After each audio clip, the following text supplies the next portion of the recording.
Most people live in a world of five senses. They see with their eyes, hear with their ears, taste, touch, and smell.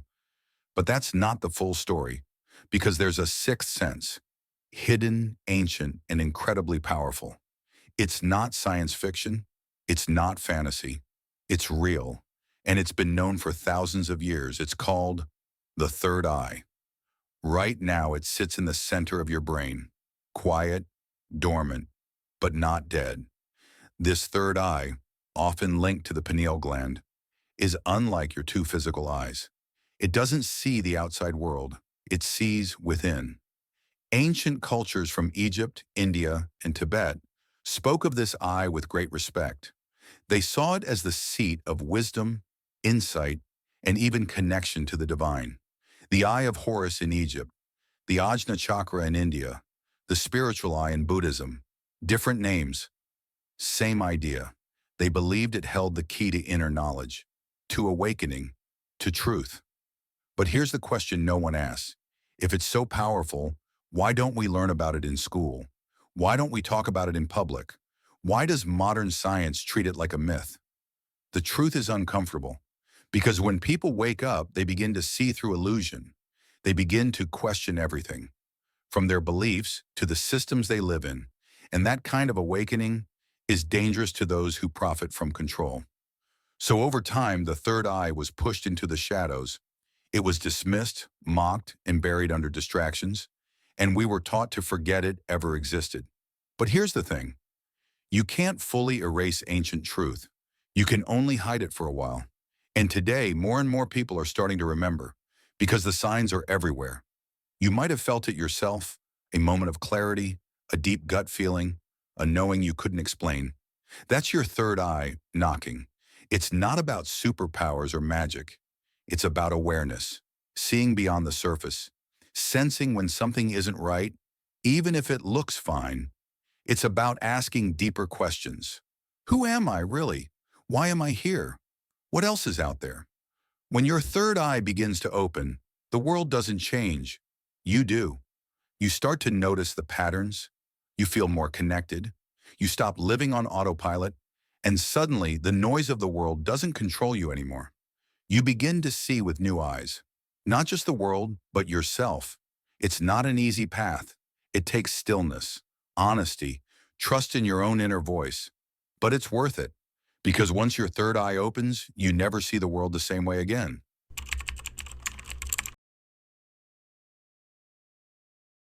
You've probably heard people talk about opening the third eye, but what does that really mean? Is it just spiritual talk, or is there something real behind it? It turns out this idea isn't just a metaphor. It's tied to something inside your brain, something ancient, mysterious, and deeply powerful. Today, we're going to explore the true nature of the third eye, not just the myth, but the science, the symbols, and the truth hidden in plain sight. Let's start with what we can all agree on, the pineal gland. Buried deep in your brain, right between the two hemispheres, is a tiny pine cone-shaped structure, the pineal gland. It may be small, but it plays a big role. It controls your body's sleep-wake cycle by producing melatonin. It responds to light and darkness. In other words, it helps your body know when it's time to sleep and when it's time to wake up. But here's where it gets really interesting. The pineal gland isn't just some sleepy time switch. It has light-sensitive cells, the same kind found in your eyes. That's right. Your third eye can actually see light, even though it's inside your brain. In fact, in many animals, it is a literal third eye, with a lens and retina that sits on top of the head. So now the idea of a third eye doesn't sound so strange, does it? Ancient cultures seem to know this long before science caught up. They treated this gland not as a biological tool, but as a spiritual gateway. Let's step out of the lab and into history. Around the world, the third eye appears again and again, in art, in stories, in symbols. In Hinduism, it's called the Ajna chakra, the energy center located right between the eyebrows. It's believed to be the seat of inner wisdom and spiritual clarity. When activated, it allows you to see beyond the physical, to sense energies, truths, and even glimpses of the future. In ancient Egypt, the third eye appears as the Eye of Horus, a powerful symbol of protection, healing, and divine awareness. It wasn't just a myth. Egyptian priests and initiates were said to be trained in awakening this inner eye to receive sacred knowledge. In Buddhism, monks and mystics speak of reaching deep states of meditation where the mind's eye opens. This is not about imagination. It's about piercing through illusion and seeing reality as it truly is. From the temples of India to the pyramids of Giza, the third eye was seen as a connection point between humans and higher realms, between body and soul. So what happened? Why did we stop talking about it? For centuries, the third eye was sacred. It was respected, studied, even protected. But over time, much of this knowledge was lost or buried. As modern science took over, anything that couldn't be measured or touched was labeled as superstition. The pineal gland became just another part of the brain, reduced to its role in sleep cycles. And yet, many researchers and spiritual teachers believe that's only half the truth. Some say the third eye was deliberately hidden because an awakened mind is powerful.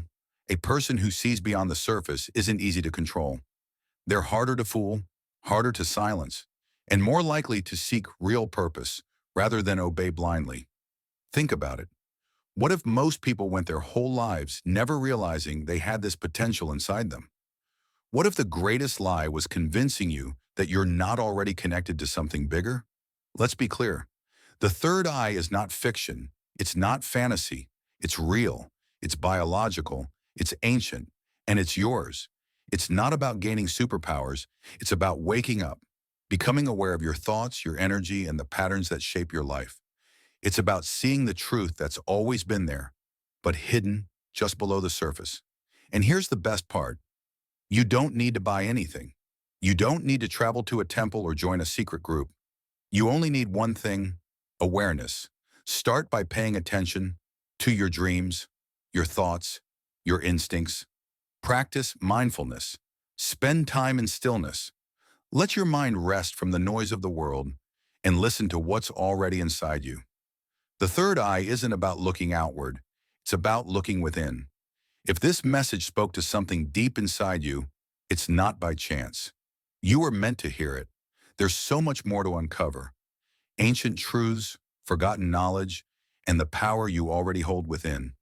Subscribe to the channel if you're ready to keep exploring, and share this video with someone you know is ready to wake up. Your journey has only just begun. Let's go back, not just a few years or even a few centuries, but thousands of years across continents and ancient civilizations, because something strange starts to happen when you study ancient cultures closely. Something almost impossible to ignore. They all talk about an eye, but not one you can see in the mirror. An inner eye, an eye that doesn't just see the world, but sees beyond it. And here's where it gets even more strange. These cultures didn't know each other. They didn't have the internet. They didn't trade stories. They were oceans apart. But they described the same thing in almost the same way. Let's begin in ancient India, the birthplace of yoga, meditation, and some of the oldest spiritual teachings known to us. Here they speak of the Ajna chakra, often called the third eye chakra. It sits between the eyebrows and is said to govern intuition, wisdom, and spiritual sight. But this wasn't just poetry. For Indian sages, the rishis, the third eye was a real force. They practiced deep forms of meditation for years to awaken it. They said that when this eye opens, a person sees the world differently, not through fear or desire, but through deep knowing. It's not about seeing ghosts or colors. It's about understanding reality at a level most people never reach. And for them, awakening the third eye wasn't a small event. It was the beginning of liberation, moksha, freedom from illusion. Now hold that thought, because halfway across the world, the same message was echoing. High up in the snowy mountains of Tibet, monks have guarded ancient practices for generations. And at the heart of their teachings is something called inner vision. It's not the same as sight. It's the ability to see without eyes, to know without reason. It's what they believe happens when the third eye is open. Tibetan monks often speak of the clear light, a light that shines within us. They say this light can only be seen when the mind is completely still. No thoughts, no distractions, just pure awareness. Their meditations aren't just about peace. They're about awakening something dormant inside. The same eye that Indian sages were talking about. Now ask yourself, how could people in India and Tibet, far apart living in different worlds, describe the same thing? Coincidence or something deeper? Now travel to ancient Egypt, a civilization of mystery, magic, and monuments still standing after thousands of years. On the temple walls and sacred scrolls, one symbol appears again and again, the Eye of Horus. It looks like an eye, but it's more than that. When you look closely, the spiral and lines match the structure of the pineal gland, the tiny organ in the center of the brain many now believe to be the physical third eye. The Egyptians didn't just use the Eye of Horus as decoration. It was a symbol of protection, healing, and divine power. They believed it allowed one to see both the physical and the spiritual, the seen and the unseen. Some historians believe the Great Pyramid itself may have been built to amplify spiritual energy, a temple for awakening this inner sight. And just like in India and Tibet, access to this eye wasn't for everyone. It was protected knowledge, passed down only to those who were ready: priests, initiates, seekers. So what were they trying to protect? Far across the ocean, in the dense jungles of Central and South America, another pattern appears. In Mesoamerican art, from the Maya to the Aztecs, symbols resembling the third eye, or the pineal gland, are everywhere. And some glyphs show people with a glowing spot on their forehead. Others depict serpents rising from the spine toward the head, a pattern mirrored in Kundalini awakening from India. Again, different people, different gods, different rituals, but the same message. There is an eye inside us, and it can be opened. Now go deeper. In Greece, the philosopher Plato wrote about the eye of the soul. He said it had the power to see truth directly, without relying on the senses. In early Christianity, mystics like the Desert Fathers spoke of the single eye that brings light to the whole body. And in the secret teachings of mystery schools around the world, from Egypt to Greece to Persia, students were trained in silence, meditation, and inner work, all aimed at one thing: awakening this hidden eye. These weren't isolated stories. They were whispers of the same truth, from the sands of the desert to the heights of the Himalayas. So ask yourself, why did so many ancient cultures, without ever meeting, all focus on this one tiny part of the brain?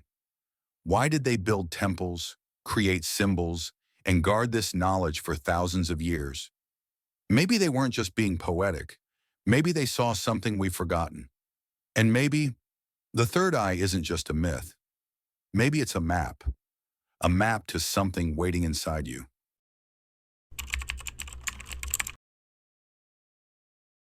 We live in strange times.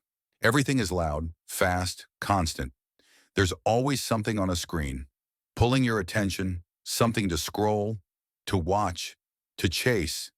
And in the middle of it all, we're supposed to know who we are, what we believe, what we want. But how can we? When every second is filled with noise, how can we ever hear our own thoughts? This is the world we live in now, a world full of information, but starving for wisdom. A world where truth is buried, not by darkness, but by too much light, too much of everything except silence. And this is why the third eye matters more than ever. You wake up, you check your phone. Before you even take a breath, someone else's thoughts are in your mind. News notifications, likes, comments, content. The day hasn't started, but your brain is already overloaded, and it doesn't stop. From sunrise to midnight, your mind is fed a stream of things to care about: what to wear, what to want, what to fear. Algorithms decide what you see, and slowly, so slowly, you stop seeing at all.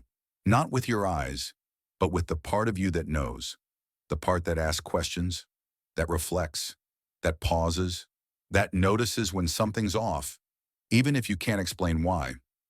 That part is what ancient cultures called the third eye. Not a magic eye, but a clear one, a focused one, a quiet one. And in today's world, that clarity is vanishing.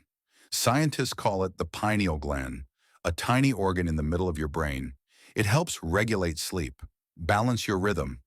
But for thousands of years, mystics believed it did much more.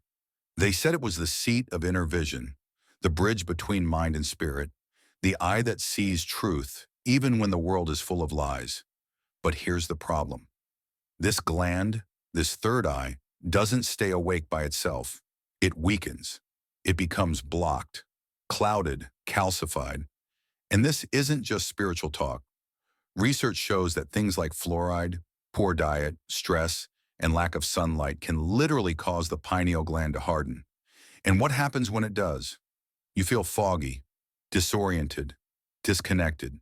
You doubt your instincts. You avoid stillness. You stop asking real questions. You start living on autopilot, letting the outside world decide how you think, how you feel, and who you are. The third eye isn't about seeing spirits. It's about seeing clearly, inside and out. It's your inner compass. And without it, it's easy to get lost. It's not just about meditation. It's about remembrance. Remembering how to pause, to breathe, to question, to look at your life and ask, is this really me? Is this what I want? Is this the truth or just the trend? When your third eye is awake, you don't need to chase answers. You start to recognize them within. You listen better. You feel deeper. You move through life with intention. You're not perfect, but you're present, and that makes all the difference. In ancient times, people fought for survival. Today, we fight for attention, our own, our ability to focus, to reflect, to be real. The battle isn't out there anymore. It's in here, inside your mind, your heart, your awareness. And the third eye? It's not a secret superpower. It's a forgotten sense, one that helps you cut through noise, lies, and illusion. Not to escape the world, but to see it clearly again, to see yourself clearly again. Because the world doesn't need more content. It needs more consciousness. And that starts with one person waking up. Not tomorrow, not someday, but now. There comes a moment in life when everything feels different, but not louder, quieter, not brighter, clearer. Like something inside you clicked into place. No big signs, no fireworks. But suddenly, you start noticing. This is how it begins when the third eye awakens. At first, it's small. You walk into a room, and without a word, you feel the energy. Tense, light, heavy, warm. You don't know how you know. You just do. You talk to someone, and even though they smile, something tells you they're not okay. You listen to your gut more. You pause before reacting. You sense when something feels off, even if everything looks fine on the surface. It's like tuning a radio and finally getting the right frequency. Not just hearing words, but feeling their weight. You're not becoming psychic. You're becoming present. You're not seeing the future. You're just finally seeing the now, without distraction, without filters. As the third eye awakens, something unexpected happens. You begin to lose interest in things you once thought were important.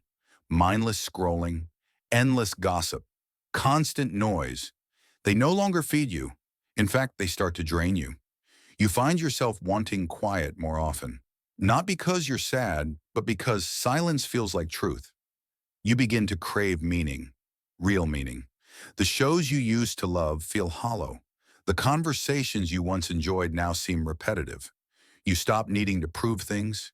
You stop needing attention because your focus shifts from outer validation to inner alignment.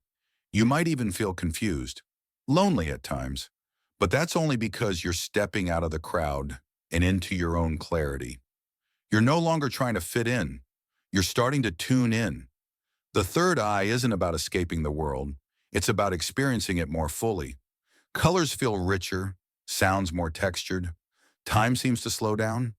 You begin to notice the way a tree moves in the wind. You hear the emotion behind someone's voice. You feel a quiet connection to strangers on the street. It's not overwhelming, it's grounding.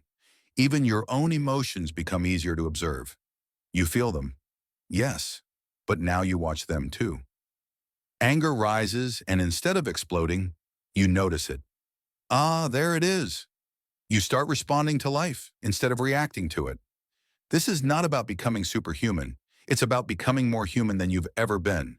Because awakening the third eye doesn't pull you away from reality. It makes you see it more honestly. Over time, you begin to realize something powerful. You don't need all the answers. You just need to feel when something is right. Your intuition becomes clearer. It whispers through calm, not chaos. Through quiet, not pressure. You meet someone new and something deep inside gives you a yes or a no. You consider a decision, and instead of overthinking, you sit with it and listen. It's not a voice from the sky. It's a sense, a knowing. It feels like truth without proof. And the more you trust it, the stronger it gets. This is the real awakening of the third eye. It's not about fantasy. It's about clarity. It doesn't make you better than others. It makes you more connected to yourself, to others, to life. It's a shift that changes how you see, what you seek, and who you are. Awakening the third eye isn't something that happens once. It's a process, a remembering. And in a world full of noise, distractions, and illusion, that awakening may be the most important journey of all. If this spoke to you, imagine what else is waiting to be remembered. There are moments when something just clicks. You hear a truth, and suddenly your mind stretches. A quiet voice inside says, I've always felt this, but now it makes sense. That's not an accident. That's remembering. Remembering what was buried under layers of noise, doubt, and distraction. If what you just heard sparks something inside you, even the tiniest light, then you're already waking up. And this is only the beginning, because there are deeper truths waiting, stories hidden in plain sight, ancient knowledge that was never truly lost, only forgotten, on purpose. Truth has always been there, not outside you, but within you. And now it's rising. So what happens next? You follow the path, not blindly, but curiously, openly, with heart. You keep asking questions. You keep challenging what you've been told.